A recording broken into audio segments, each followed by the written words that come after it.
Semua bisa kena. Semua bisa kena. Semua bisa kena. Semua bisa kena. Semua bisa kena. Semua bisa kena.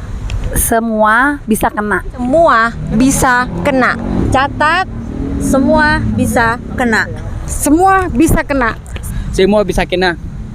Semua bisa kena. Semua bisa kena. Semua bisa kena. Semua bisa kena. Semua bisa kena. Assalamualaikum warahmatullahi wabarakatuh. Para pemirsa,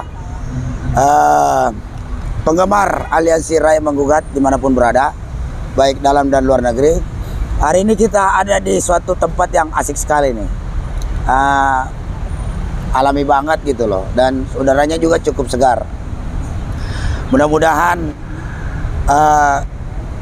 karena Aliansi Rakyat Menggugat terus bergerak melakukan kritik perlawanan rakyat-rakyat sipil terhadap kebijakan-kebijakan rejim Jokowi hari ini, sehingga mampu membuat suasana Indonesia ini menjadi lebih segar.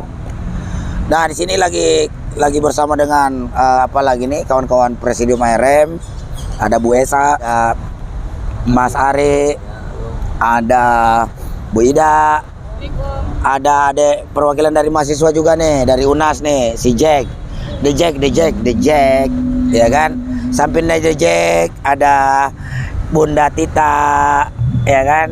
Sampingnya ada Bunda Silvi nih, yang kemarin cukup lama bertapa, sekarang nanti akan bawa informasi penting buat para pemirsa ini nanti kan. Nah, di sampingnya itu ada Aji dari mana itu, perwakilan mahasiswa juga. Nah, dari mahasiswa itu ada berapa tuh? Nah, di sana ada Bung Corawali, LBH PPMI. Sebelah ini ada dari mahasiswa juga. Ada Ais, gitu kan? Ada Aco, ada Bunda Menu, ada Ibu siapa? Ibu Yurlina, ya kan? Nah, ya, sama Pak Topik Hidayat. Wah, tapi bukan pemain bulu tangkis ini, aktivis. Nah, ini lagi banyak problem nih hari ini di negeri kita. Itu antara lain kemarin aksi mahasiswa masih terus menggaungkan semangat penolakan terhadap RUU KUHP yang draftnya sampai hari ini nggak jelas. Kemudian ada juga RUU P3, atas dasar revisi undang-undang P3 tersebut, sehingga anggota legislatif ya tidak kasih keluar draft juga menjadi sebuah sah-sah aja secara hukum untuk pengesahan sebuah undang-undang. Kemudian ada undang-undang Omnibus Law yang masih terus saja digelorkan oleh kaum buruh. Kemudian yang hari ini yang cukup ramai dibicarakan adalah terkait masalah aplikasi Peduli Lindungi yang digunakan untuk membeli minyak goreng. Kemudian ada juga aplikasi My Pertamina untuk membeli bahan bakar minyak. Jadi memang kesini makin banyak keanehan-keanehan, kegaduhan. Belum lagi yang terakhir statement dari Pak politikus dari PDIP, Pak Effendi Simbolon, yang mengkritik tentang apalagi ketua DPD memanfaatkan jabatan dan segala macam untuk kepentingan apalagi ini pribadinya, padahal yang dilakukan oleh DPD hari ini mendengarkan pendapat masyarakat, aspirasi masyarakat adalah tugas sebagai wakil rakyat. Jadi kok dikira enggak ini. Jadi kesini banyak yang aneh. Nah, ini kita mau dengar dari siapa dulu? Mahasiswa dulu ya. Ya oke, siapa? Oke, silakan. Ini, maju aja Bang. Bismillahirrahmanirrahim. Assalamualaikum warahmatullahi wabarakatuh. Salam. Ya, pertama-tama saya ucapkan terima kasih dulu sama Presidium ARM sudah diberikan panggung untuk saya bicara. Hari ini mungkin memang kita lihat banyak keanehan di negara kesatuan Republik Indonesia ini yang dibikin sama legislatifnya sendiri. Seperti apa yang sudah dijelaskan sama Presidium ARM sebelumnya tadi. Pada yang tadi sudah dijelaskan tentang bagaimana adanya Peduli Lindungi untuk membeli minyak goreng, kemudian My Pertamina untuk membeli bahan bakar minyak di Pertamina. Sebenarnya kalau membahas masalah Peduli Lindungi untuk membeli minyak goreng, memang di situ saya lihat kalau kajian secara kognitifnya tidak ada korelasi antara peduli lindungi dengan minyak goreng itu. Tapi kalau misalnya My Pertamina, mungkin itu bisa dibicarakan lagi karena memang kita manusia yang tidak bisa terlepas daripada teknologi. Itu masih bisa kita bicarakan bagaimana penggunaannya bisa dilakukan serentak nantinya. Apakah masyarakat siap? Pertanyaannya, apakah masyarakat siap menerima teknologi itu? Nah, persoalannya ada aturan tidak boleh menggunakan handphone di pom bensin. Nah, Gimana itu? itu akan berbanding terbalik nanti. Nah, itu akan memunculkan pertanyaan di benak masyarakat tersendiri. Mungkin itu yang dibahas mengenai aplikasi tadi. Tapi lagi-lagi mahasiswa sampai kapanpun akan tetap berada pada tupoksinya, yaitu menjadi agent of change atau membawa perubahan. Mantap. Aplaus dulu buat mahasiswa kita Jadi ini. memang harus menjadi mitra kritis pemerintah. Apalagi persoalan masalah undang-undang yang sifatnya hari ini krusial, fundamental, serta konstitusional. Masalah RKUHP kemudian kemarin yang saya sudah lihat masalah menghina presiden atau menghina pejabat-pejabat setempat. Narasinya sampai hari ini kan para mahasiswa atau para kritikus sampai hari ini tidak pernah menggunakan narasi menghina atau melempar kata-kata umpatan. Mengkritik dengan kata satir atau sarkas hari ini. Cuman pemerintah mereka tidak bisa legowo, akhirnya mereka mempertahankan kebodohan yang terstruktur dan masif. Jadi ada indikasi pemerintah berupaya mencoba membuat opini, kritik dianggap menghina, penghinaan. Itu padahal ini sebuah pendapat. Ya lanjut deh. Maksud saya kita kritik dengan satir dan sarkas. Saya kasih contoh ya. Misalnya kezoliman pemerintah sudah melebihi daripada sifat binatang buas yang ada di hutan yang begitu beringas. Itu kan satir. Itu kan sarkas. Itu kan sarkas. Kalau anak-anak bahasa saya yakin mereka paham. Tapi kalau di benak pemerintah itu adalah penghinaan. Penghinaan. Makanya berarti di sini ada di antara dua subjek ini ada yang logikal falasi. Tidak mungkin dari pengkritik yang logikal falasi, berarti yang dikritik yang logikal falasi, pemikirannya sesat. Tidak bisa menerima, tidak bisa legowo. Itu. Kemudian Anti kritik lah ya. Anti kritik. Memang pemerintah hari ini anti kritik. Kemudian yang permasalahan yang kedua saya mau bahas ada di pasal 300 berapa itu yang membahas masalah aksi unjuk rasa bila menyebabkan kemacetan akan ditahan. Nah, itu berarti sudah benar apa yang dinaikkan di media sosial hari ini dengan tagar semua bisa kena. Semua bisa kena. Karena otomatis. Apalagi Jakarta. Tanpa demo juga sudah macet. Gimana itu? Nah begini, saya ini selaku mahasiswa yang turut aktif dalam mengkritisi kebijakan pemerintah hari ini, baik itu dari pemerintahan, birokrasi, korporasi. Saya hari ini tetap memang karena kemarin saya sudah bicarakan masalah kejahatan tambang yang merebut hak asasi atau hak lingkungan hidup masyarakat adat. Saya sudah bicarakan tetap akan ada demonstrasi. Ini kita baru bicara skala Jakarta. Demonstrasi ini di seluruh Indonesia setiap harinya selalu ada. Jadi kalau misalnya setiap hari orang demonstrasi menyebabkan kemacetan, apa semua mahasiswa ditangkap kemudian jadi tahanan politik? Kan tidak mungkin. Penjara jadi penuh. Harusnya pemerintah bisa mengkaji ulang sebelum merumuskan pasal, jatuhnya kan pasal karet, nanti berbanding terbalik dengan pasal berapa di tahun 99 tentang kebebasan berpendapat. Semua orang berhak berserikat, berkumpul, berpendapat di muka umum dan itu dijamin oleh undang-undang. Hari ini RKUHP membantah itu, berarti RKUHP ini pasal karet. Bagaimana hukum? Bertentangan lagi, berarti inkonstitusional juga. Kalau digugat ke MK, dibatalin lagi. Begini, kalau kita mau gugat di MK itu membutuhkan proses. Presentasi kemenangan masyarakat Indonesia itu kecil sekali. Meskipun memang masyarakat Indonesia hari ini bisa mendominasi negara kesatuan Republik Indonesia sendiri, tapi kan kita tidak tahu intervensi asing bagaimana. Intervensi asing itu cukup besar di Indonesia. Kontribusi mereka bagaimana dengan pemerintah negara kesatuan Republik Indonesia. Maka dari itu memang hari ini yang harus kita titik beratkan adalah bagaimana pembatasan terhadap kita menyampaikan pendapat di muka umum. Pasal-pasal karet seperti ini kan yang harus dilawan, ditinjau kembali. Mungkin ketika kita melakukan anarkistis dalam demonstrasi, saya rasa itu hal-hal yang wajar. Memang betul, dulu ada satu orator bilang ketika dia berorasi, apabila hukum di Indonesia tidak bisa ditegakkan setegak-tegaknya, maka jangan heran kalau keadilan mencari jalan sendiri dengan jalan apapun. Mau anarkisme, mau apa, yang penting keadilan harus nomor satu. Kemudian titik paling berat adalah kembali lagi kedaulatan tertinggi di Negara Kesatuan Republik Indonesia itu yang sudah diatur sama Undang-Undang 1945 itu berada di tangan rakyat. Yes. Dan pemerintah tidak boleh ganggu gugat itu. Yes. Berarti hari ini saya cuman mau kasih cap sama pemerintah kalau memang pemerintah hari ini baper di negara yang luar biasa besar hari ini. Ya. Mereka terlalu bawa perasaan dengan Ya. kritikan. Oh iya, mantap. Mereka mudah tersinggung. Oke. Yang baper-baper itu cukup lah, maksudnya kaula-kaula muda yang masih berada Iya. pada fase-fase jatuh cinta, patah hati. Ah, yes. Kalau sudah, artinya kalau misalnya sudah tua kemudian berada di legislatif, sudahlah kemaslahatan umat dan bangsa itu dinomorsatukan. Yeah. Bicara masalah pribadi, kita tidak Iya. kita tidak usah munafik. Kepentingan pribadi ada, Iya. tapi harus bisa selaras berjalan dengan kemaslahatan umat, bangsa dan negara. Yes. Itu waktu Jadi kesimpulannya Dinda, pemerintah ini baper.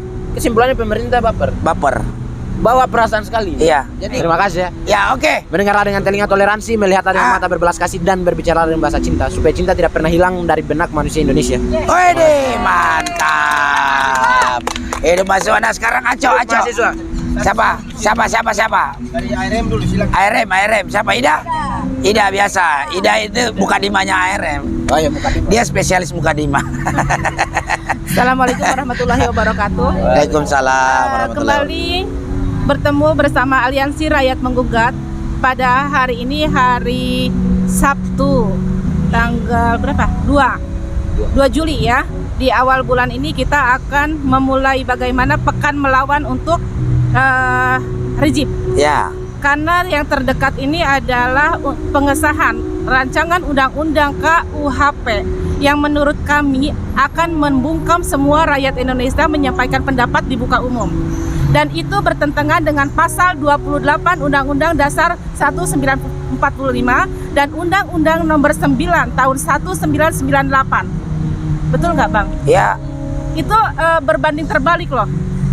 Jadi bagaimana Anda bisa menjelaskan kepada rakyat atau kepada aktivis atau kepada semua masyarakat, mahasiswa, bla bla bla, buruh dan lain-lain ketika Anda mengesahkan itu, di mana demokrasi yang selama ini menjadi landasan, menjadi sistem di dalam negara.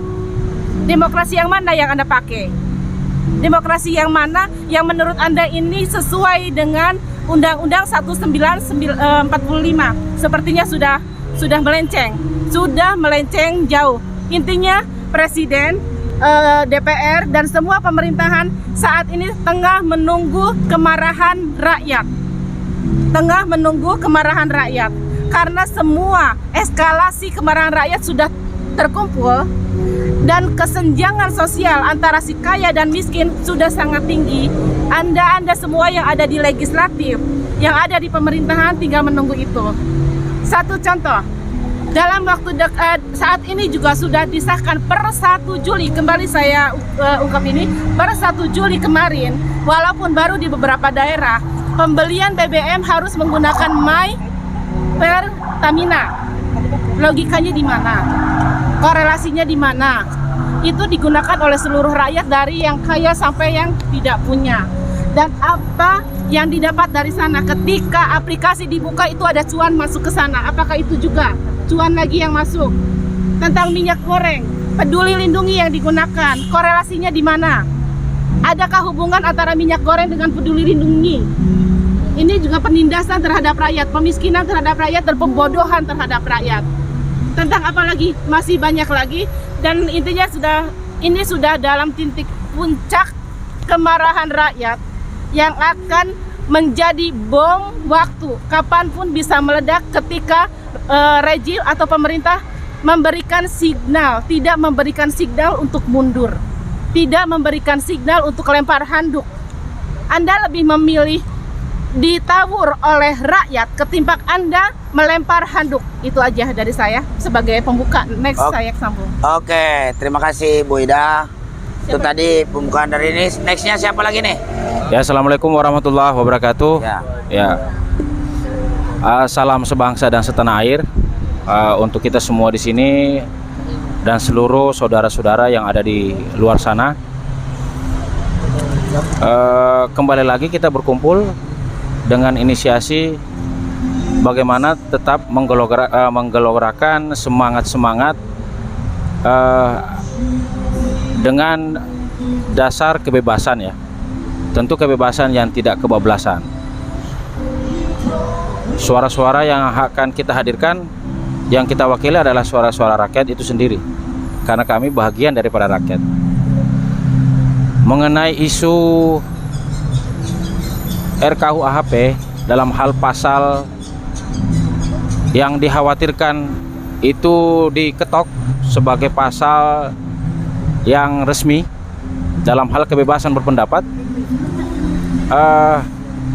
bagi saya itu adalah sebuah pesanan daripada mempertahankan kultur feodal.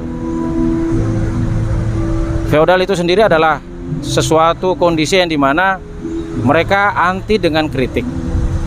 Feodal itu adalah sesuatu hal yang telah dihapus oleh negara kita sendiri, baik itu di dalam pembukaan maupun pasal-pasal yang ada di dalam Undang-Undang Dasar 45. Kemerdekaan itu sendiri adalah antitesis dari feodalisme. Lalu saat ini dengan bahasa yang dilunakkan, kultur feodal ini akan dikembalikan eksistensinya. Ada hal yang menarik di sini, karena ada beberapa argumentasi bahwa pasal itu untuk membedakan antara kritik dan penghinaan. Kita sepakat bahwa penghinaan itu juga bukan bagian daripada cerminan budaya kita. Tapi kalau dikooptasikan bahwa itu hanya sebuah kritikan dan penghinaan, saya pikir terlalu kecil ya pemaknaan itu. Kenapa tidak dibalik misalnya dari sisi argumentasinya? Bagaimana ketika rakyat merasa terhina dengan kebijakan-kebijakan yang diambil oleh pemerintah yang tidak pro kepada rakyat? Banyak kasus terkait dengan hal itu. Ketika mereka berbicara, mengeluarkan pendapat, lalu dengan mudah digiring menjadi sebuah penghinaan. Padahal rakyat ketika melakukan kritikan, bahkan pun mungkin ketika mereka melakukan penghinaan, itu bukan karena dasar mereka tiba-tiba saja mengujarkan hal-hal itu, tetapi ada memori, ada histori di belakang mereka sehingga mereka mengatakan itu. Karena kenapa? Karena ternyata pada saat mereka melontarkan kritik, ternyata kritik itu tidak didengar. Salah satu upaya agar untuk orang mendengar, maka dia harus berkata dengan keras, bahkan kasar. Kembali lagi, bukan berarti kita melegitimasi yang namanya penghinaan. Tapi lihatlah kulturnya. Kalau berdasarkan penghinaan, saat ini kita sedang dihina oleh sistem yang dibuat, termasuk dengan memasukkan pasal tersebut sebagai salah satu bentuk eksistensi atas kultur feodal. Jadi janganlah rakyat ini terlalu susah, jangan dibuat susah lagi dengan mencoba untuk mereka mengikuti rel yang dibuat oleh sistem ya. Feodal, ingat, feodal itu adalah salah satu bentuk pola yang dilakukan oleh pemerintahan yang dijalankan secara tirani. Kesepadanan daripada feodal itu sendiri adalah adanya orang yang ditindas. Orang yang ditindas adalah orang-orang yang tidak memiliki hak atau dikebiri haknya. Orang-orang yang dikebiri haknya adalah masuk pada tipikal perbudakan. Sehingga pada akhirnya ketika berbicara masalah tirani, maka kita akan berbicara tentang perbudakan yang dimana ada unsur-unsur feodalisme yang dijalankan oleh sistem-sistem yang dibentuk oleh tirani berdasarkan daripada kepentingan pribadi golongan, dalam arti adalah oligarki. Ini adalah sebuah kebengisan. Dan tentunya kita sebagai rakyat yang merdeka berdaulat tidak akan mungkin berserah diri dengan kebengisan yang sedang berada di depan kita secara telanjang dipertontonkan. Saya pikir seperti itu. Baik. Ya, kira-kira itu. Nah, mungkin mengenai tadi isunya apa? Tadi statementnya apa? Oke. statementnya salah satu anggota DPR ya, terkait dengan sikap dari lembaga DPD, dalam hal ini ketuanya ya, bahwa jangan menggunakan fasilitas DPD sebagai lembaga politik untuk kepentingan politik pribadi ya atau golongan. Itu bahasa klise itu. Ketika dia berbicara, ketika dia menyatakan itu, tanpa sadar dia melakukan itu sendiri untuk dirinya. Kenapa tidak boleh? Sedangkan jelas bahwa parlemen dalam hal ini DPR itu sudah tidak lagi merupakan lembaga yang mengedepankan aspirasi daripada rakyat. Toh kalau ternyata presidensial threshold 0% itu digaungkan oleh DPD, dalam hal ini diajukan ke MK, itu bahagian daripada aspirasi masyarakat. Persoalan itu menjadi kepentingan golongan atau pribadi dia, itu urusan belakang. Toh ternyata dari saat ini juga kita sudah seperti itu. Semua lembaga seperti itu. Ya, cuma saat ini dilakukan oleh DPD dan kita menaruh harapan kepada DPD bahwa masalah jangan menggunakan lembaga DPD dalam hal, kalau tidak salah ada kalimat menggulingkan kekuasaan ya. Ya. Nanti kebanyakan kayak capres, jadi kayak Simpen Maru katanya. Oh ya. Menggulingkan kekuasaan itu bukan hal yang tabu kok. Kembali pada persoalan konteksnya. Kalau ternyata pemerintah tirani lalu kita gulingkan, apakah salah? Kan seperti itu. Beda halnya kalau kita dalam keadaan makmur, sejahtera, berkeadilan, lalu ternyata ada hal-hal penggulingan, tentu kita melawan semua dong. Ya.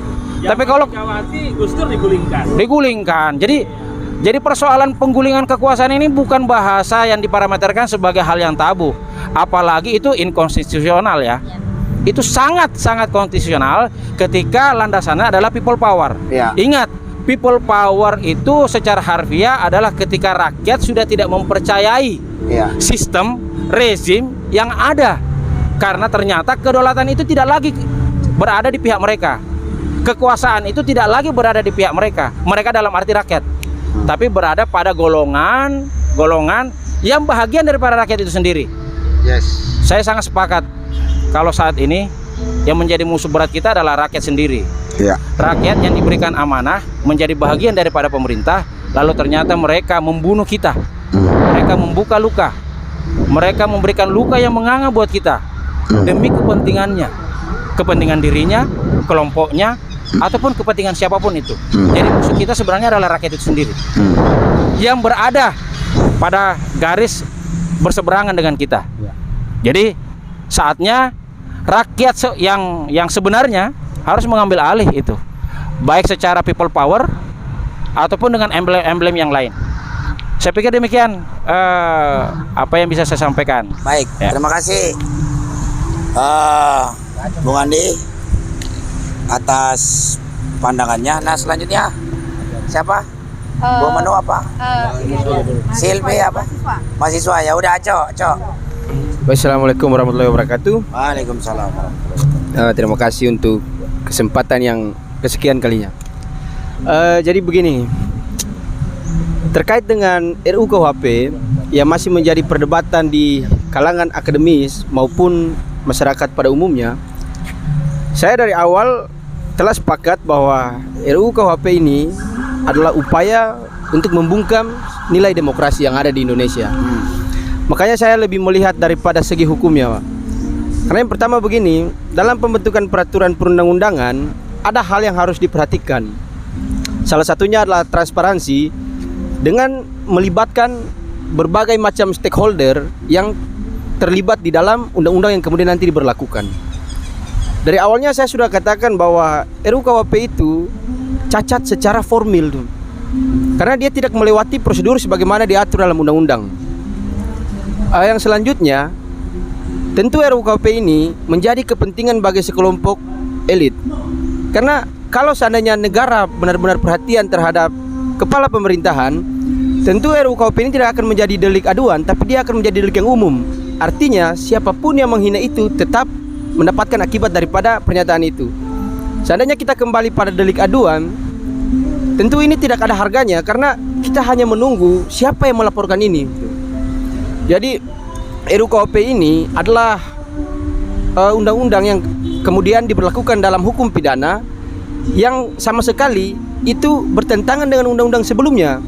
Karena kita punya undang-undang tentang penghinaan dalam KUHP, penghinaan dalam ruang IT misalnya. Nah, kemudian kedudukan daripada RUU-KUHP ini dimasukkan kepada digital atau IT.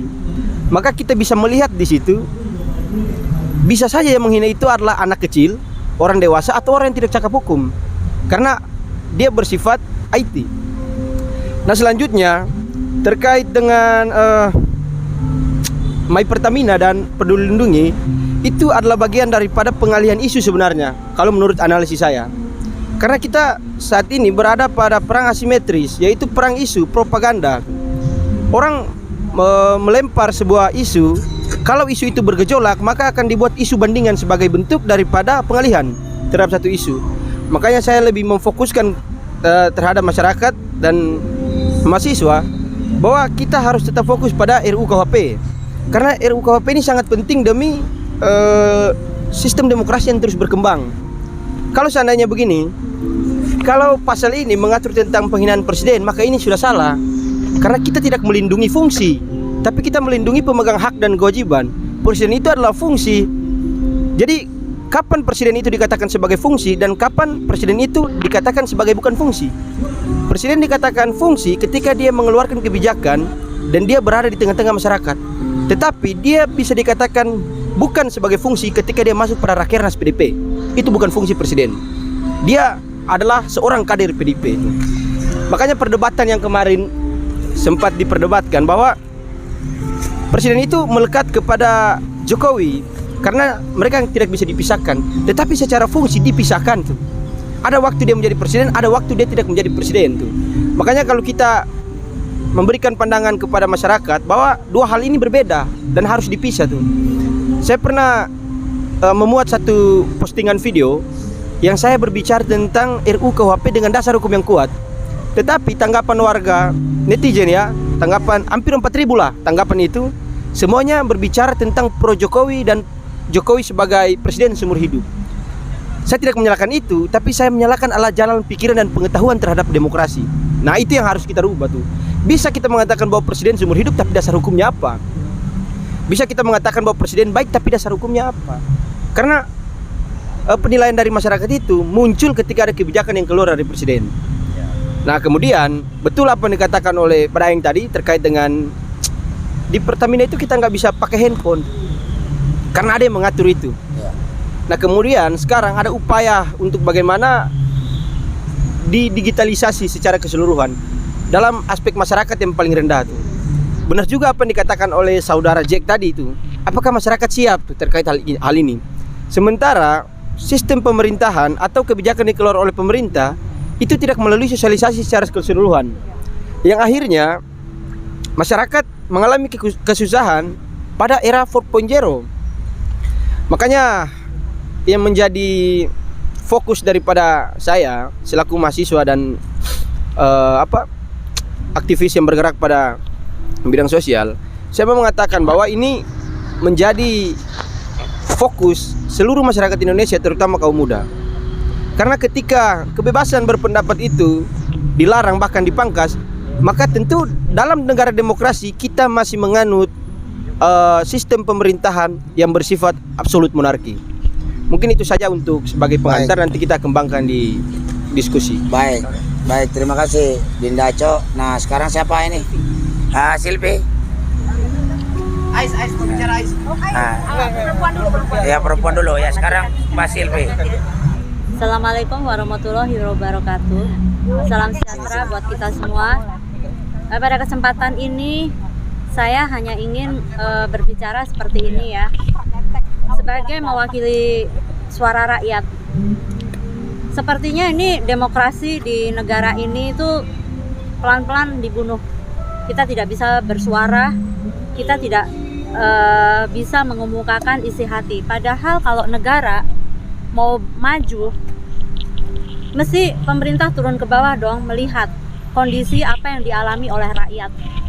Karena kalau rakyat dalam kondisi baik-baik saja, rakyat sejahtera, rakyat bahagia, happy, tentu kita tidak akan menggugat, kita tidak akan melawan. Tapi karena rakyat sudah merasa tertindas dengan berbagai masalah dalam kehidupan, udah hidup susah, tambah nggak bisa makan, peraturan dibikin aneh-aneh, semakin menyusahkan. Terus kita mau menyuarakan, dibikin satu undang-undang yang kita tuh tidak boleh untuk menyuarakan. Nah ini kan sesuatu hal yang pemerintah itu sangat tidak mendukung rakyat.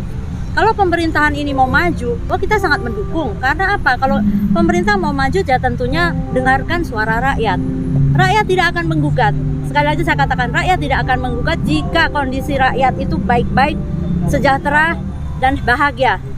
Rakyat tidak akan menggugat. Justru akan rakyat itu justru akan malah menopang, mendukung dengan majunya pemerintahan. Tetapi semakin rakyat ini mengumumkakan pendapatnya, malah dibilang kita itu melawan dan lain sebagainya, berontaklah dan lain sebagainya. Nah ini yang membuat demokrasi makin lama makin mati di negara ini. Katanya negara demokrasi. Iya. Nah, makasihkah kita ini negara demokrasi atau negara apa nih, nggak tahu. Ya kan, nggak jelas itu. Banyak tadi teman-teman juga sudah mengemukakan ya apa yang terjadi, apa yang kita rasakan, gitu ya. Apa yang kita rasakan saat ini. Ya, saya berharap ya negara ini kembali deh ke Pancasila dan Undang-Undang Dasar yang sudah teratur. Undang-undangannya jelas gitu loh. Ngapain sih bikin satu undang-undangan yang nggak jelas, draftnya ditutup-tutupin, rakyat nggak diajak tukar pikiran, rakyat nggak diajak kasih inputan untuk membangun ini negara, dan malah kepentingannya untuk kepentingan bukan pemerintah sendiri, malah dibuat untuk kepentingan oligarki. Nah ini buat saya ada tanda tanya, ada apa ini? Selama kita masih di bawah himpitan oligarki, selama kita ini masih dikuasai oleh oligarki, ya negara ini tidak akan bisa berkembang, tidak akan bisa maju. Nggak aja berkembang ya, maju, kita pinginnya maju. Ya kita karena semuanya itu udah balik dikuasai oligarki. Ya, ini saya berharap supaya masyarakat yang lain juga matanya terbuka. Siapa sih oligarki ini? Ya kan, di belakang oligarki itu siapa? Yang kalau rakyat yang cerdas pasti rakyat juga akan berpikir, kenapa sih setiap bangsa dibikin masalah, dibikin utang, dibikin bangkrut? Kalau dipikirkan kita aneh ya, BUMN kok bisa bangkrut? Duitnya kemana? Duitnya kemana? Dan dipakai buat apa? Nah ini kan udah nggak jelas banget ya. Tanda tanya. Semua rakyat tuh tanda tanya gitu loh. Rakyat harus semakin pintar, cerdas. Jangan mau cuman ikut-ikut aja. Kalau kita cuman mau ikut-ikut saja, ya sudah deh, kita dibawa masuk ke sumur, ya nyemplung aja ke sumur seperti robot, dikontrol gitu ya. Nah paling dari saya itu aja ya. Mari rakyat kita bersatu, kita kembali ke Undang-Undang Dasar dan Pancasila, Undang-Undang Dasar 45 dan Pancasila, yang benar-benar itu undang-undang tuh sangat tepat buat bangsa kita, dan kembali ke cita-cita bangsa, bukan negara yang amburadul seperti ini. Udah kiamat deh intinya, kita semua mau dijadiin robot, dan menuju ke apa nih? Kedepannya tuh menuju ke apa? Ya itu aja sih kalau dari saya. Mungkin teman-teman ada yang nambahin lagi. Assalamualaikum warahmatullahi wabarakatuh.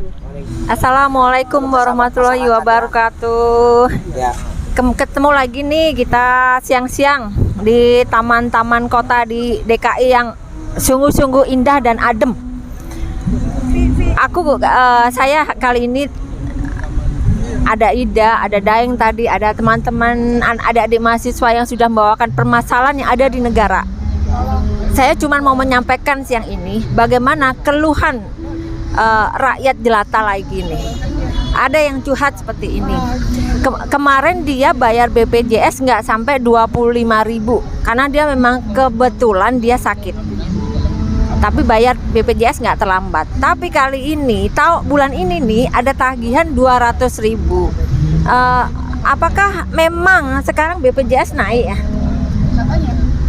Tapi dari 25.000 menjadi 200.000 lebih, ini luar biasa. Kenapa jadi Kayaknya akumulasi.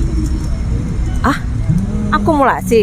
Jadi seharusnya udah naik dari dulu. Masalahnya gini, kemarin juga ada penagihan, sorry ya kalau aku sebutin, ada penagihan ke orang tuaku. Itu sampai 10 juta. Swear. Aduh, 10 juta dan adekku 6 juta. Itu karena tidak membayar beberapa bulan. Cuma sebesar itu. Terus yang lain gimana? Mau bayar nggak mau. Karena apa? Karena beliau juga nggak mempergunakan itu. Kenapa kami yang harus bayar? Mereka bilang gitu. masalahnya ini kan nggak pernah bayar. Ya, Ada pernah tagihan. bayar, tagihan bluk tiba-tiba 10 Tapi juta. ini tiap bulan dia bayar. Nah, Kenapa tetap ditagih lonjakannya segitu banyak? Memangnya ada list atau peraturan yang memang seperti itu? Kita sebagai rakyat jelata ditanya, maksudnya kita sebagai yang ada di ARM ditanya, kita pun belum tahu delik-delik apa edaran atau apapun yang bisa menjelaskan. Jadi mungkin ada semua atau bapak-bapak atau mas-mas yang di sini ada yang bisa menjelaskan kenapa timbul permasalahan seperti itu. Kita sebagai rakyat yang tidak tahu apa-apa dan semua ditutup-tutupin, tiba-tiba wow, muncul ini A, B, C, belum bensin, belum minyak, sekarang BPJS. Kenapa ya hidup di Indonesia, di negara kami sendiri sungguh-sungguh sulit dan penuh dengan keribetan gitu. Apa kita mau dijadikan apa ini?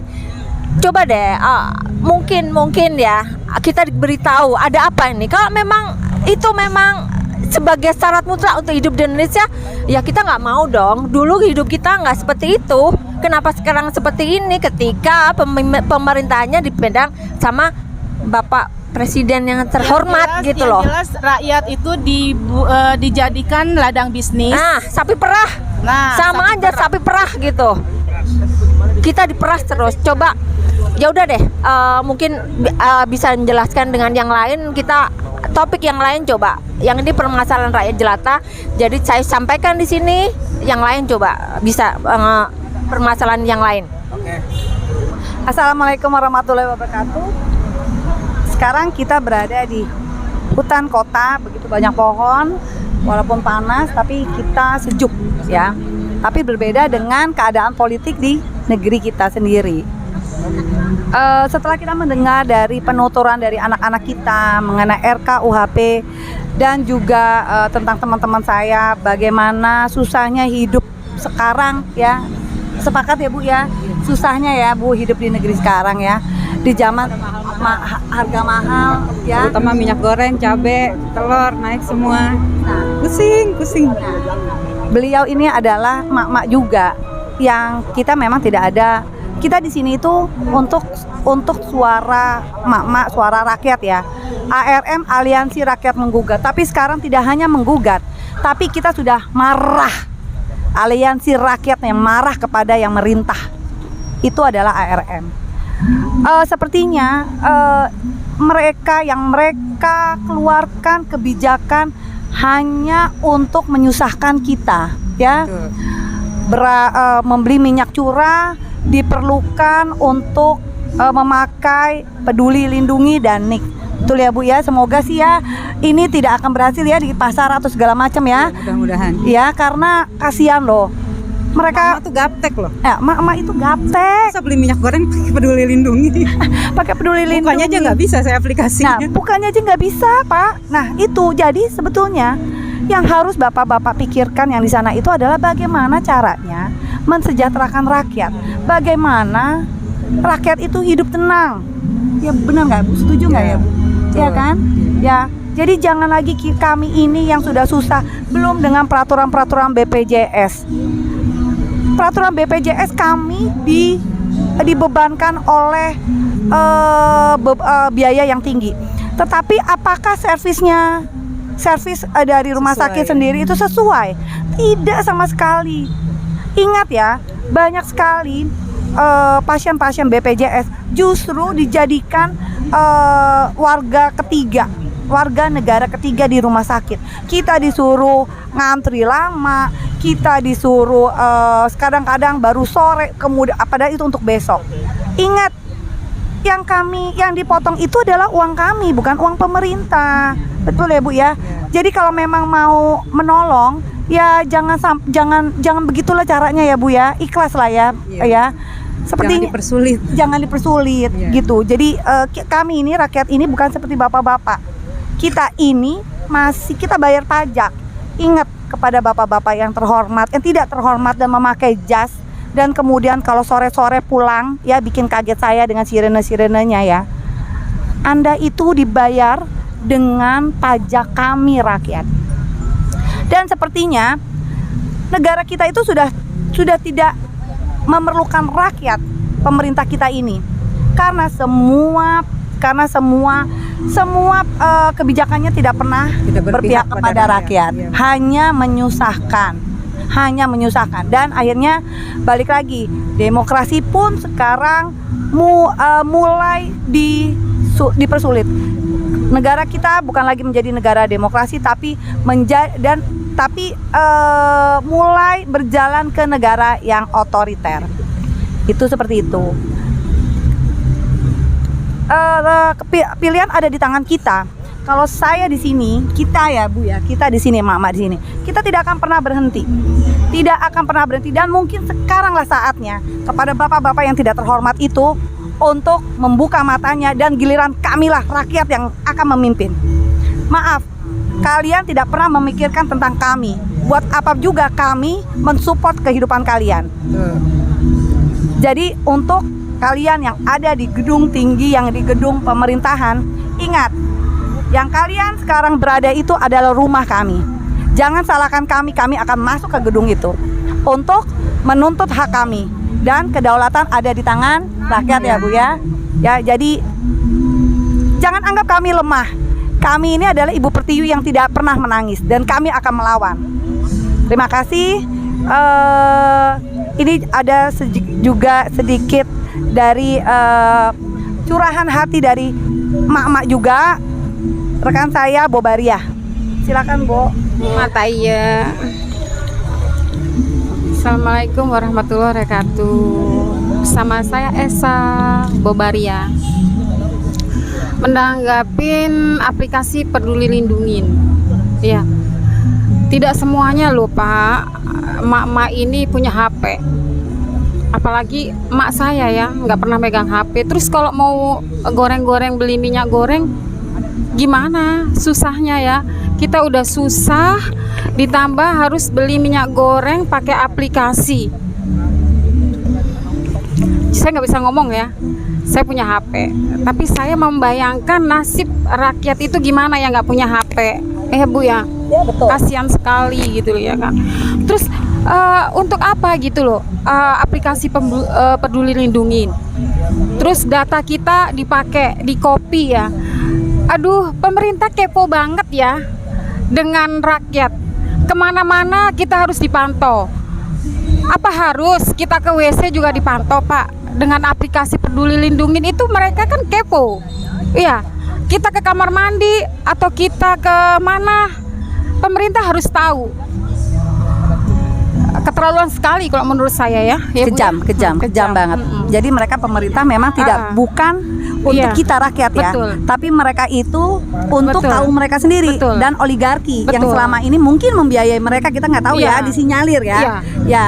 Jadi kita tuh dimata-matain Bu. Iya betul, dimata-matain, dan sebelnya lagi kamu bayar pajak nggak? Bayar pajak tinggi ya. Nah, itu pajak itu kemana? Itu kan untuk mereka. Iya, itu kan? Kemana Pak? Tolong ya dijelasin. Segala macam itu kan dari kita rakyat. Terus dikemanain uang itu gitu loh. Iya kan? Rakyat miskin aja beli minyak goreng pakai aplikasi. Terus yang sopir-sopir yang punya mobil, untungnya saya nggak punya mobil ya. Harus beli Pertalite ya pakai aplikasi. Iya. Ya Allah, itu gimana Bu? Saya jadinya nggak bisa ngomong ya, apalagi yang di kampung-kampung itu ya kan, apalagi tukang ojek apa segala macam. Sudah saatnya sih, kalau aku bilang sudah saatnya rakyat itu bergerak. Dan kita mengambil kembali kedaulatan ada di tangan rakyat. Benar, kita mengambil hak kita. Betul. Ya. Betul, Ibu. Hak kita, karena apa? Kita sudah menjalankan kewajiban kita dengan membayar pajak, ya kan? Tol itu juga kita membayar uang tol segala macam. Semuanya setiap kita belanja itu ada pajak yang sudah terinclude. Sekarang kita tagih, mana kewajiban dari pemerintah kepada kita yang harusnya mensejahterakan rakyat. Itu jadi kalau memang tidak bisa ya bapak semua harus mundur lah Pak, tahu diri. Benar, tahu diri lah Pak. Sekarang ini adalah waktunya rakyat untuk Betul. yang memimpin. Ya, soalnya kedaulatan ada di tangan rakyat.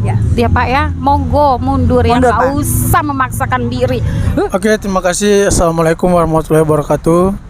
Terima kasih kepada Bang Daeng yang telah memberikan kesempatan kepada saya untuk berbicara di forum kali ini. Yang pertama-tama saya lebih fokus kepada isu RKUHP. Karena RKUHP ini berbicara soal masa depan bangsa kita. Arahnya kemana, penyakitnya di mana, dan semua yang akan karena apa? Kalau satu kata untuk RKUHP, semua bisa kena. Siapapun bisa kena. Mau itu dia nelayan, mau itu dia aktivis, mau itu dia petani, mau itu dia buruh, mau itu dia pelajar, semua bisa kena. Karena apa? Sebenarnya begini, saya nggak tahu revisi terbaru daripada RKUHP ini.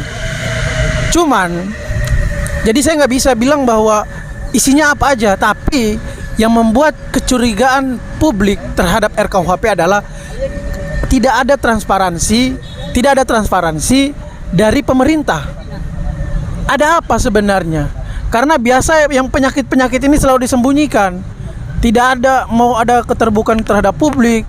Karena apa? Pemerintah takut akan terjadi seperti tahun 2019 ketika mahasiswa ramai-ramai menolak RKUHP dan RUU KPK. Pasal-pasal yang karet itu semua dihantam sama mahasiswa, dilawan dengan cara demonstrasi. Makanya pemerintah takut untuk membuka file draft daripada RKUHP itu.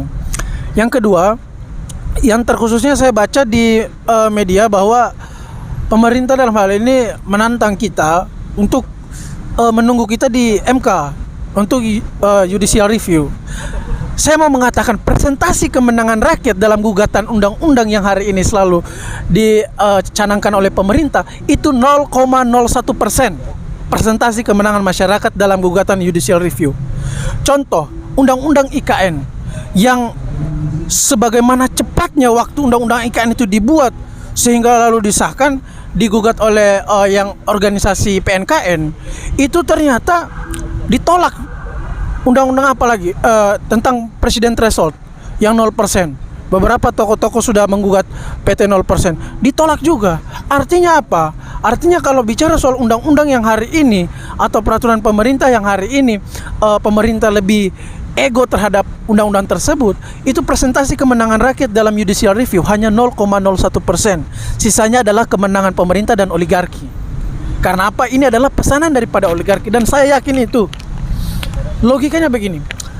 Kalau kita bicara soal idealnya daripada pemerintah itu adalah mereka yang selalu ingin mementingkan kehidupan masyarakat, tidak mau menyakiti perasaan masyarakatnya. Itu idealnya, seharusnya. Tetapi apabila pemerintah hari ini dalam situasi seperti ini, mereka membuat undang-undang yang tidak masuk akal, yang hari ini bisa menjerat masyarakat dalam pasal-pasal karet tersebut, artinya apa? Ini pesanan, bukan daripada diskusi, bukan daripada dialog antara anggota dewan dengan dengan masyarakat di dapilnya atau melihat siklus perkembangan masyarakat sekarang. Karena ini betul-betul pesanan oligarki. Karena ini oligarki ini akan ditanam seumur hidup di Indonesia apabila kita tidak melawannya. Karena apa? RKUHP merupakan bibit untuk menanam kekuatan daripada oligarki. Ini adalah bibit-bibit yang harus kita cegah bersama-sama. Karena apabila bibit ini menjadi tumbuh, akan menjadi benalu bagi bangsa Indonesia. Benalu yang akan membunuh masyarakatnya sendiri, benalu yang akan menangkap masyarakat dan aktivis dan para tokoh dan mahasiswa yang mengkritisi pemerintah. Saya juga belum baca yang pasal-pasal yang terbaru di dalam RKUHP itu, karena juga memang ada beberapa pasal yang dibuka sudah tersebar di sosial media, di media. Cuman saya belum percaya itu, karena saya juga takut salah. Saya karena ketidaktahuan saya ini karena kesalahan pemerintah. Pemerintah tidak mau transparansi terhadap isi daripada draft RKUHP tersebut. Ada apa?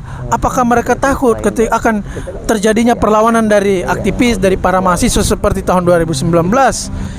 Kita berbicara jangka panjang. Yang tadi saya bilang bahwa RKUHP adalah bibit untuk menumbuhkan kekuatan oligarki di Indonesia. Nah, itu yang masalah RKUHP. Yang kedua yang yang sangat lucunya lagi, ini masalah minyak curah harus pakai peduli lindungi. Dan kalau tidak ada peduli lindungi ya Nick, ini sama saja kita menyengsarakan pedagang-pedagang minyak kecil encer yang di minyak curah tersebut. Artinya apa? Ada kepentingan-kepentingan oligarki yang bermain di seputaran minyak goreng tapi bukan minyak curah. Karena apa? Pemerintah bilang bahwa untuk beli minyak curah harus pakai peduli. Masyarakat sudah tahu, masyarakat Indonesia ini kadang mereka agak malas juga. Artinya ketika mereka mau beli, kenapa saya harus beli minyak curah walaupun murah tapi harus pakai ini. Masyarakat juga takut akan ada sabotase penyalahgunaan identitas. Dan ini masyarakat kita belum siap untuk itu. Artinya mereka nanti beralih ke minyak yang lebih mahal. Itu kan cara bermain psikologis dalam oligarki ekonomi kan seperti itu. Mereka memainkan psikologis masyarakat Indonesia yang mereka sudah tahu kulturnya, mereka sudah tahu perilakunya, sehingga membuat aturan-aturan untuk menguntungkan oligarki ekonomi yang kelas atas. Artinya pengusaha-pengusaha kecil yang di bawah ini yang berdagang minyak curah itu mereka persulit dengan aturan-aturan yang sebenarnya kita nggak paham lagi sebenarnya arah negara ini seperti apa. Untuk urusan minyak curah, kemudian masalah yang Pertamina ini, kita dipaksa untuk beli bensin menggunakan aplikasi My Pertamina. Itu kan mungkin kalau Bapak Presiden sudah pernah beli isi bensin di Pertamina, pasti Bapak Presiden juga lihat itu. Tidak boleh menggunakan HP. Radiusnya berapa meter? Hari ini kan kalau misalkan kita mau isi bensin di Pertamina, radius kita berapa meter sih? 2 meter. Itu bisa saja timbul kecelakaan di situ. Ini untuk apa lagi peraturan-peraturan seperti itu? Tidak diperlukan lagi peraturan seperti itu. Nah, dan saya mau mengatakan bahwa saya masih percaya bahwa Bapak Presiden ini masih punya hati. Karena apa? Bapak pada saat Mahfud MD berbicara soal ada anak muda yang melawan begal, kemudian ditangkap, membunuh begal tersebut karena membela dirinya, kemudian dijadikan tersangka di salah satu Polres. Kemudian Bapak Mahfud MD bertemu Pak Jokowi, bertemu di istana, bahwa dia mengungkapkan bahwa hari ini bahwa dia menjelaskan peristiwa tersebut, menjelaskan peristiwa tentang kronologi penangkapan, ditetapkan sebagai tersangka orang yang membela dirinya untuk melawan begal tersebut. Kemudian selesai laporan dari Pak Mahfud MD, Pak Presiden langsung memerintahkan untuk mencabut status tersangkanya tanpa proses restoratif justice dalam hukum. Artinya apa? Presiden masih mempunyai kewenangan dan kekuatan penuh, walaupun tidak tertera dalam tugas dan ininya untuk mengintervensi sesuatu hal yang di luar ininya seperti masalah hukum. Tetapi saya percaya bahwa Presiden masih memiliki kekuatan penuh untuk bagaimana membatalkan RKUHP ini. Walaupun memang dalam fungsi-fungsinya Presiden tidak bisa mengintervensi, tapi kan kita lihat dari beberapa ada beberapa pembahasan yang seperti Prof Mahfud bilang tersebut, bahwa Presiden ketika seorang yang melawan begal tersebut dia ditetapkan sebagai tersangka, kemudian lapor ke Pak Presiden langsung memerintahkan kepada jajaran Polri untuk mencabut status tersangkanya tanpa proses restoratif justice. Artinya apa? Artinya Presiden masih memegang kekuasaan tersebut, walaupun itu bukan kewenangannya, tapi dia masih bisa menyentuh bagian-bagian daripada satu ketidakadilan. Artinya RKUHP yang kami nyatakan bahwa ini sangat tidak adil kepada masyarakat, Bapak Presiden saya yakin masih bisa untuk merubah itu semua. Itu kalau misalkan Bapak Presiden masih bisa berpikir jernih dan mementingkan masyarakat. Bapak Presiden juga bilang bahwa dia menolak 3 periode.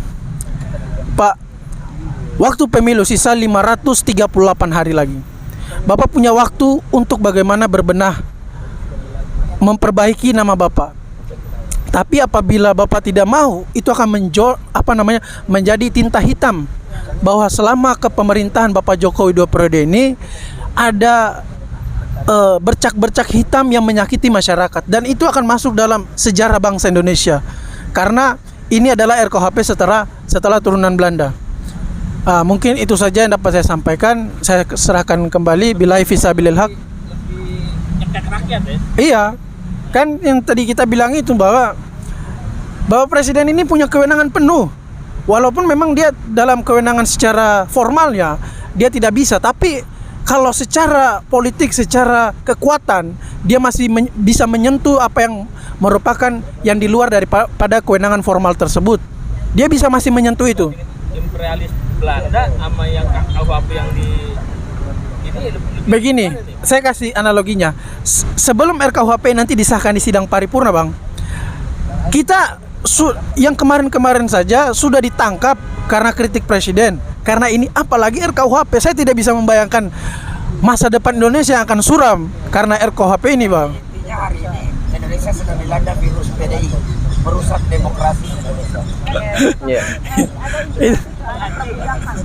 Itu mungkin analogi yang sangat masuk akal. Oke. Mungkin saja billahi fisabilil haq. Wassalamualaikum warahmatullahi wabarakatuh. Saat ini banyak sekali doxing yang memang dilontarkan, entah itu untuk menutupi kasus-kasus besar yang sebenarnya ada gitu, atau memang mereka ingin, ya, mereka dalam arti rezim ini ya ingin membuat suatu merealisasikan suatu, misalnya seperti IKN ya, merealisasikan satu sebelum Jokowi turun ya, dia mau buat suatu legacy yang besar adalah IKN itu, dengan hutang yang sekarang mungkin 400 triliun sekian mungkin ya, dan itu nggak masuk akal gitu. Nah, dirampoklah dari rakyat semua gitu. Nah, saya mulai dari RUU KUHP. RUU KUHP ini kan sebenarnya sudah pernah ditolak mentah-mentah oleh masyarakat di tahun 2019. Dan ini ingin diulangi lagi dengan draft yang tidak dibuka sampai hari ini. Terus ini seperti ya banyak mungkin undang-undang karet, salah satunya adalah penghinaan terhadap presiden dan institusi-institusi. Kalau presiden sendiri ya dia kan bukan subjek hukum ya. Kalau misalnya kita bilang Jokowi dungu gitu, apa isi otaknya dungu? Enggak. Kita lihat dari kebijakan-kebijakan yang sudah dibuat oleh dia, dungu, jelas dungu gitu, jelas nggak masuk akal, merugikan masyarakat, jelas itu. Jadi sebenarnya kalau ya itu memperkuat dari undang-undang ITE yang udah itu pasal karet. Nah, ini lebih diperkuat lagi dengan adanya undang-undang gitu. Jadi payungnya akan lebih kuat lagi, sehingga masyarakat nggak bisa berbuat apa-apa. Mahasiswa nggak bisa untuk menyuarakan pendapat, dan apalagi masyarakat umum. Mungkin ya penjara akan penuh dengan aktivis, dengan ulama, dengan mahasiswa, semuanya yang sebenarnya nggak puguh, sebenarnya nggak nyambung untuk dalam hal itu sih. Karena sebenarnya kritik itu kan ngebangun ya, butuh, katanya ada presiden minta dikritik, tapi begitu dikritik di penjara, gimana dong? Nggak relate dengan apa yang dia omongin gitu. Dan kita bisa lihat seberapa banyak itu yang ditahan hanya karena masalah itu. Lalu masalah peduli lindungi, sepertinya sekarang juga sudah nggak up to date lagi, apalagi untuk minyak goreng curah. Kita bisa lihat hanya di curah ya, minyak goreng curah biasanya dipergunakan oleh rakyat yang kurang, yang miskin, yang itu yang mana mereka harus menggunakan peduli lindungi gitu ya. Jadi mungkin itu sudah kalau rakyat miskin mungkin sudah ada datanya di RT masing-masing gitu. Tapi kita bisa lihat sekarang kenyataannya dengan kondisi seperti ini, banyak sekali kaum menengah yang sekarang jatuh menjadi miskin karena memang banyaknya PHK, banyaknya kenaikan bahan-bahan bakar segala macam, sedangkan penghasilan rate segitu aja, gitu, flat aja begitu. Jadi nggak fair dong kalau kayak gitu. Sedangkan yang kita lihat sekarang itu banyak persentase justru orang miskin baru, itu banyak sekali gitu. Dan mungkin itu yang belum terdata, dan mungkin tutup mata. Rezim yang sekarang itu tutup mata dengan hal seperti itu. Nah, yang sebenarnya terjadi ini sebenarnya maunya apa sih si menteri yang banyak urusan ini? Saya dengar sekarang udah 42 bagian yang dia pegang gitu. Mungkin akan bertambah dan bertambah lagi. Ya itu dengan cara cuci tangannya Bapak Presiden itu ataukah siapa gitu ya, atau mungkin dia yang menjadi drivernya sih ya, kita nggak pernah tahu. Nah selain itu juga dalam hal ya My Pertamina. Kalau My Pertamina itu kita lihat oke, katanya nggak usah bawa handphone, tapi dikasih QR code yang nantinya bisa terlihat dia pakai Pertalite atau pakai biosolar gitu. Itu yang biasa dipakai oleh kita pegawai-pegawai biasa, atau memang orang-orang yang ya untuk truk-truk yang mengangkut itu yang ke pabrik ya. Jadi banyak kaum menengah ke bawah gitu yang akan kena. Dan sekali lagi banyak sekali yang nanti akan terkena imbasnya dari situ. Dan sebenarnya untuk apa pembayarannya juga lewat link aja. Dari link aja itu transfer itu kalau nggak salah ada Rp1.000 or berapa gitu lah ya. Taruhlah Rp1.000 gitu.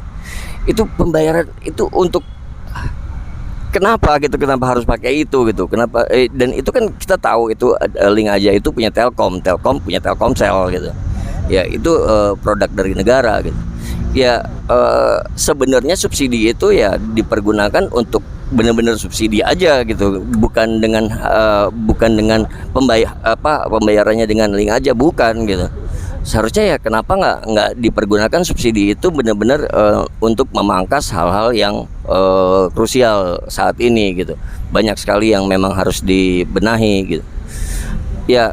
Terus balik lagi ke RUU KUHP untuk kayak penghinaan, saya teruskan dari mahasiswa tadi, penghinaan terhadap presiden yang memang bukan subjek hukum gitu ya.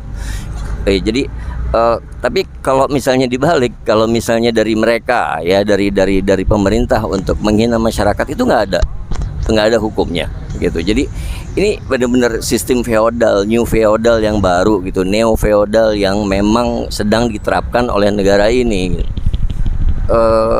Misalnya gitu, seorang pemimpin bilang selalu untuk menjelekkan satu profesi seperti tukang bakso misalnya gitu, itu nggak ada hukumnya untuk itu gitu sama sekali. Dan mungkin banyak lagi nanti akan ada seperti itu. Nah itu kita mesti telah juga. Sebenarnya ini akan digunakan untuk menutup kasus IKN kah, atau ada memang RUU KUHP yang akan diketok di tengah malam atau bagaimana seperti biasanya ya, kita akan lihat nanti. Tapi kita harus tetap berjuang untuk melihat kenyataan di lapangan bahwa draft itu pertama ya, draft itu yang utama, draft itu harus rilis ke masyarakat supaya kita bisa lihat semuanya gitu. Tidak ada yang namanya ketok tengah malam dan mereka mengesahkan secara sepihak begitu. Sementara itu aja dulu. Terima kasih. Assalamualaikum warahmatullahi wabarakatuh. Intinya semua rakyat sedang menunggu kebijakan dari pemerintah. Karena apa? Karena semua naik. Kapan turunnya? Tidak akan pernah turun. Kalaupun turun itu hanya sedikit dan diberikan regulasi yang tidak pro rakyat kembali. Itu saja. Perhatian untuk anggota legislatif. Anda yang sekarang di pundak Anda tanggung jawab besar kami sebagai rakyat. Dan suara kami harusnya ada di Anda. Tapi saat ini suara kami tidak terakomodir oleh kehadiran Anda di DPR. Lebih baik Anda mundur atau dimundurkan atau bubar dan dibubarkan. Oke? Kita tunggu besok akan ada apa perlawanan besar dari rakyat. Oke, siap. Jangan berharap nanti anak-anak kita akan bisa meneruskan apa yang kita tinggalkan, karena untuk bertahan pun akan sangat sulit sekali. Yuk mari, sebelum itu terjadi, ini adalah tanah air kita dan kita akan siap membela untuk anak cucu kita. Terakhir dari saya, renungan untuk para adik-adik mahasiswa. Coba renungan kembali, berapa persen tanah Indonesia yang sudah dikuasai oleh asing dan asing? Banyak. Berapa persen hidup kalian akan nanti terjamin di kemudian hari? Berapa persen ketika kalian keluar dari perkuliahan kalian akan mendapatkan pekerjaan yang baik? Undang-undang Omnibus Law harus dilawan. Oleh karena itu, lihat, segala naik. Kita akan menyanyi tentang naik. Oke? Listrik. Naik, listriknya naik, tinggi sekali. BBM. Naik, BBM naik, tinggi sekali. Cabai. Naik, cabenya naik, tinggi sekali. Pajak. Naik, pajaknya naik, tinggi sekali. Kiri kanan kulihat rakyat, banyak rakyat melarat. Kiri kanan kulihat rakyat, banyak rakyat mengsara. Closing statement dari Aliansi Rakyat Menggugat. Assalamualaikum warahmatullahi wabarakatuh. Adik-adik mungkin ada statement. Terima kasih para pemirsa dimanapun berada, baik dalam dan luar negeri. Itulah tadi pandangan daripada kawan-kawan daripada Aliansi Rakyat Menggugat dan adik-adik mahasiswa juga yang hadir di sini, bahwa kesimpulannya hari ini Negara Kesatuan Republik Indonesia sedang dilanda virus PDI, perusak demokrasi Indonesia. Ini virus yang sangat berbahaya karena di mana-mana ada rencana upaya-upaya dari rejim berkuasa hari ini untuk bagaimana membungkam suara-suara rakyat. Di sisi lain, pemerintah membuat kebijakan-kebijakan yang merugikan rakyat. Nah, ketika terjadi kontradiksi kebijakan, satu merugikan rakyat, di sisi lain membungkam suara-suara rakyat, maka yang dikhawatirkan adalah ketika terjadi ledakan people power yang tidak bisa dihindari lagi akibat situasi dan kondisi yang sudah tidak memungkinkan untuk adanya sebuah kemufakatan antara rakyat dan penguasa. Maka dari itu dalam kesempatan ini kita himbau kepada pemerintahan berkuasa, juga legislatif yang sudah terlalu pro kepada penguasa, juga kepada yudikatif yang terlalu sering melindungi kebijakan-kebijakan daripada pemerintah maupun legislatif yang menghasilkan undang-undang yang sama sekali tidak pro kepada rakyat. Jangan lagi arahkan masyarakat atau rakyat untuk melakukan langkah-langkah konstitusional ke Mahkamah Konstitusi, karena Anda di sana di gedung Dewan sana digaji dari uang rakyat untuk benar-benar membuat produk undang-undang yang sudah tidak perlu lagi diperdebatkan di Mahkamah Konstitusi. Nah, kalau diperdebatkan lagi di Mahkamah Konstitusi, maka yang terjadi Anda nggak kerja. Jadi Anda ini serba salah, ini anggota legislatif. Dituduh lagi rapat banyak tidur, marah. Dituduh nonton apalagi nih video-video film-film sedang rapat, marah. Dituduh apalagi ini ngobrol aja nggak serius rapat, marah. Serba marah, anti kritik.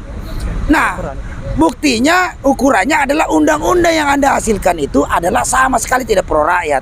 Buktinya di mana-mana terjadi pergolakan protes oleh baik itu mahasiswa, rakyat, buruh dan lain-lain sebagainya. Itu bisa dilihat dari undang-undang Omnibus Law kemarin, seluruh Indonesia bergerak. Nah kemudian wacana 3 periode, seluruh Republik ini bergerak lagi. Hari ini RUU KUHP, lagi-lagi Anda memancing kejadian tahun 2019. Jadi memang Anda ini semuanya yang berkuasa hari ini otaknya itu otak bebal, nggak mau dibilangin sama rakyat. Maka ketika rakyat nanti suatu saat akan bersatu bersama-sama menyatukan kekuatan untuk mengambil kembali kedaulatannya sebagai pemilik negeri ini, maka jangan salahkan rakyat ketika Anda semua ditawur oleh rakyat, karena Anda sendiri yang menciptakan iklim tersebut. Nah maka dari itu kita minta dalam kesempatan ini kepada siapapun pejabat negara, baik di eksekutif, legislatif maupun yudikatif, 1, batalkan RUU KUHP. Batalkan. Kedua, batalkan Undang-Undang Omnibus Law. Batalkan program Peduli Lindungi yang harusnya peduli dan melindungi, ini malah kebalikannya, tidak peduli dan tidak melindungi. Semua bisa kena. Semua bisa kena. Dan kemudian juga batalkan menggunakan apalagi nih My Pertamina, karena dikhawatirkan nanti di mana-mana yang setengah mati adalah dinas pemadam kebakaran. Ya kan, di mana-mana terjadi ledakan pom bensin gara-gara orang pakai seluler di pom bensin. Anda yang membuat aturannya, Anda juga melanggar. Sudah itu udah tahu kesalahan gitu, Anda suruh kita ke Mahkamah Konstitusi. Ini yang goblok siapa, yang bikin aturan atau rakyat yang sedang mengkritik Anda ini? Memang dasar ini anggota legislatif goblok semua, beleguk sia, ya kan? Nah itu, selain daripada itu juga kebijakan-kebijakan lain yang semakin menyengsarakan rakyat, dan kasus-kasus korupsi juga masih terjadi, ya kan? Belum lagi statement-statement dari menteri yang baru, Menteri Perdagangan yang super dungu gitu kan? Masa bilang kebutuhan pangan kita lebih murah daripada apalagi ini Singapura. Ya iyalah, pendapat per kapitanya lebih tinggi berkali-kali lipat daripada rakyat Indonesia. Ya wajar harga pangannya tinggi. Emang Anda ini jadi menteri, udahlah mundur aja lah, biar ada rekor menteri perdagangan tercepat di dunia. Mundur aja Anda. Kemudian daripada itu juga, ini juga kebijakan terbaru nih dari Menteri Agama, menggeser-geser aja 10 Zulhijjah. Ya kan, di mana-mana 10 Zulhijjah itu wukufnya di Arafah, patokan itu. Ya kan, harusnya mengacu ke sana. Ini rejim ini kok aneh-aneh aja, main geser-geser aja. Waduh, ini berbahaya sekali, karena orang yang beribadah, niat ibadah mendapat pahala, menjadi mendapat dosa karena melaksanakan ibadah tersebut di waktu-waktu yang diharamkan. Gak boleh begitu. Ini tolong Menteri Agama rubah, jangan, gak usah lah Anda cari sensasi, mengalihkan isu lagi. Udah ikut aja sana, wukuf di Arafah tanggal berapa di sana, udah itu aja selesai. Titik, jangan dibikin ribet-ribet lagi nih Republik. Nah maka dari itu, saking kebanyakannya ini kabinet-kabinet yang tidak jelas ini arah, tentunya bahkan hanya membuat resah dan gelisah aja rakyat Indonesia. Makin kesini makin, dan lucunya lagi pemerintah ini baperan. Aduh, ini sangat memalukan. Kalau Anda baperan, sebaiknya Anda mundur saja. Karena memang rakyat tidak butuh pemerintah yang baperan. Kita butuh pemerintahan yang benar-benar mampu menciptakan keadilan sosial bagi seluruh rakyat Indonesia. Ya kan, serius membela rakyat, ya kan. Tambah lagi nih bisikan sedikit, gara-gara kunjungan ke Rusia kayaknya nggak mempan tuh. Pas balik ke Indonesia, tinggalkan Rusia, Ukraina dibombardir habis-habisan sama Putin. Itu artinya Jokowi kagak dianggap di dunia internasional. Sudahlah, maka dari itu solusi dari sekian multidimensi persoalan bangsa ini adalah Jokowi mundur. Oke, baik, saya sampaikan kepada pemerintahan hari ini bahwasannya demokrasi Indonesia, kedaulatan tertinggi itu berada di tangan rakyat, dan rakyat akan siap bangun gerakan masif dari setiap gang, dari sudut-sudut gang, untuk membantah dari setiap titik dan tanda seru yang tuan-tuan coba tegakkan, yang kemudian menjadi satu alasan pembungkaman terhadap hak asasi ataupun hak berpendapat masyarakat Indonesia. Saya sampaikan, apabila usul ditolak tanpa ditimbang, dituduh subversif dan mengganggu kenyamanan, maka hanya ada satu kata, lawan. Dan itu saya pastikan RUU KUHP mengenai pembatasan berpendapat semua bisa kena. Saya pastikan semua bisa kena. Semua bisa kena. Nah, semua bisa kena. Dari tukang asongan sampai pemain futsal, semua bisa kena. Bisa kena, termasuk pejabat. Termasuk pejabat semua juga bisa kena. Nah, anak pejabat. Tapi kalau pejabat kena, dibayar dengan cuan, selesai.